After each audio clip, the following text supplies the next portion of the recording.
Good evening. I'm one of the few people that are between you and a drink, so I'll try to do it fast. As Todd said, I've spent the last, I think, 15 years in the belly of big corporations in trouble. So when they lose their way, when they lose their understanding of the context that they're in, when they don't understand what people are using their stuff for. And that means that people don't, in my world, don't necessarily look like you do. They don't talk about tango, and they don't talk about dreams very much. So I'll try to show you what kind of world that is and what kind of battle is going on in there. And there's a battle going on between two types of understanding of what it means to be us, what it means to be a human being. And I'll try to take you through in warp speed through this battle that is basically grounded in continental European philosophy, and that I see every day in these grand corporations. And the trouble is that one of these two is being wiped out. And I'll explain why that's important and probably the most important thing happening right now. Now, this is a picture of a situation that most of us know. A colleague of mine called Paul Radcliffe made a project a couple of years ago which was half ethnography, half kind of art project, I think, where he asked people to visualize different kinds of situations that you're in as a person during a week. This is a picture of a round of pictures where he asked people what was the best moment the last week. And a lady, let's call her Lucy, sent in this picture. Now, it's from a day, one of those New York days, where it rains and it pours so much that Lucy had a crappy umbrella.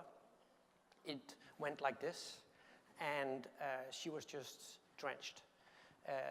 And you know that kind of wetness or wet feeling you get when you're just completely soaked, and the wool starts smelling a little bit because the heat from your body changes the situation. So it was misery, basically. And she says when she went to stick her umbrella in the trash can, she saw that happened to a lot of other people. And that made the situation shift from misery to delight in a second. It suddenly became the best moment that week. And that story is only interesting or funny or human because she could put herself in the life and in the shoes of these people. She had the ability to interpret the situation to a situation of delight. And I think the reason why some of you laugh is because you can do that too. You have the ability to understand what that is. Maybe because you've tried it yourself, or maybe because you have the same connection to humanity that she had. Now, that's not the kind of understanding of what we're best at and what it means to be human that I meet every day. I meet the complete opposite. And I'll try to give you a quote. This is from the magazine Wired. It's a couple of years ago by the former editor of the magazine. And this talks about interpretation and the need of interpretation. He says, this is Chris Anderson, the former editor of the magazine. He says, this is a world where massive amounts of data and applied mathematics replace every other tool that might be brought to bear.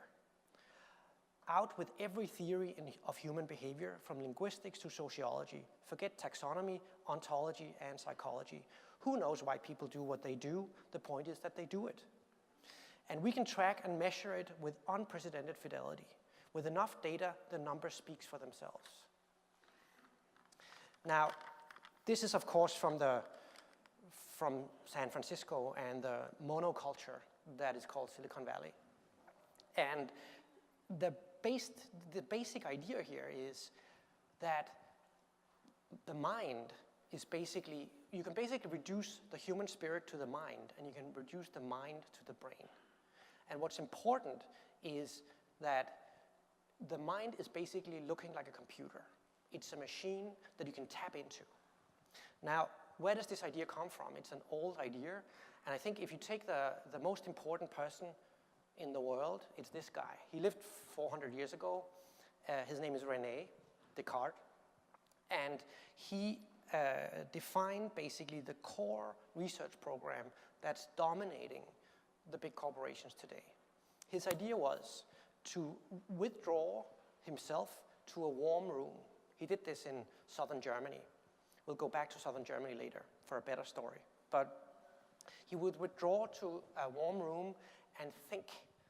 It needed to be warm so the body wouldn't be annoying. So he could think purely about things. And his conclusion was, not surprisingly, that we are thinking things. What's important about us is that we can think because even if he doubted it, he would be thinking, right? And he built his whole philosophy from there. And his main idea was, we have access to our inner states. We can reflect on what we need and dream and want. And not only can we reflect on that, we can also report on that.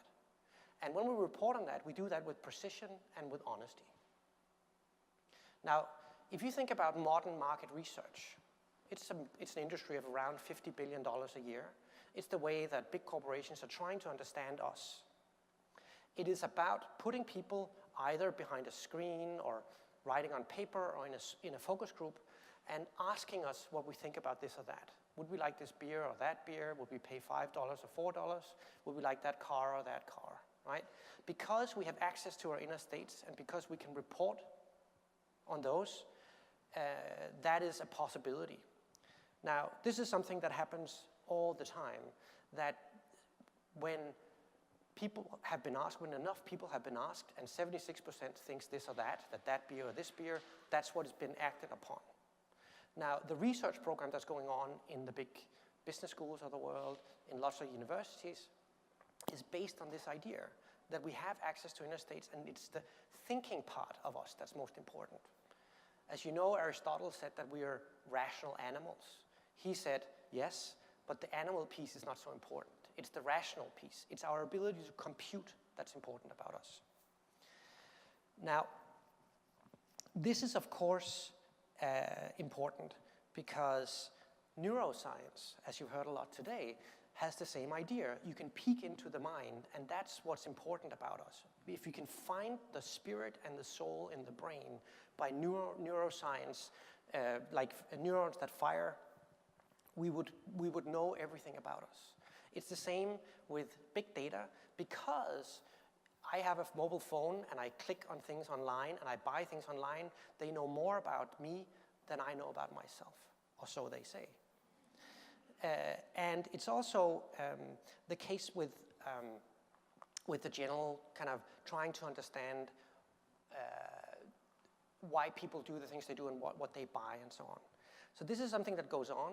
The other side of that has been wiped out almost completely. The ability to use our own humanity to understand others, to be in the shoes of others. Now, this guy lived a little further south. His name is Martin Heidegger, and he's the hope, I think. If you wanted to make a philosophical death match, the René from before and Martin now is probably the two kind of heaviest fighters on each side. His idea of us was completely opposite. What's important about us is our ability to be engaged in things, to care about things, and to be geared into the world. It's our ability to understand others and be part of humanity in a broader sense. So it's not the thinking piece, though we certainly can do that, that's most important.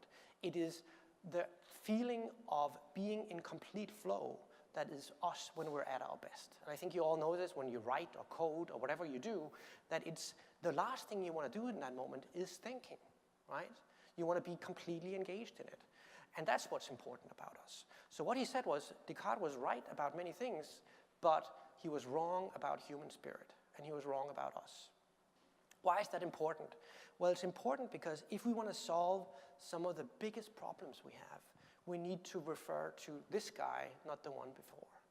And so, let's say, right now, 100% of the money that goes into understanding diabetes goes into new technology, goes into creating technology that will solve it somehow.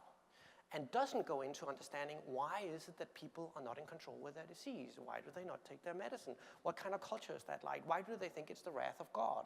Why do they think it's the breathing exercises that's wrong? All kinds of things that are cultural and social and contextual and not atomistic like the guy before. The same with, say, climate change. Now, all the money, the government money, the private money that goes into researching climate change goes into new technology. So high technology risk and not really knowing what's going on. But we have technologies like, say, insulation and windows, unsexy as they are, but they're not implemented yet. Why is it? What are the social reasons? What are the cultural reasons that we do not understand that leads to the fact that very few people, say in America, have those properly installed? That means that the big problems are not just technological. And we won't understand them if we use technological understanding and a technological understanding of us as atomistic thinking things. If we apply a different model, which would be a cultural, contextual, social, where we are beings that are geared into the world and into each other's lives, we would understand much better and get much better results. I'll leave you with that.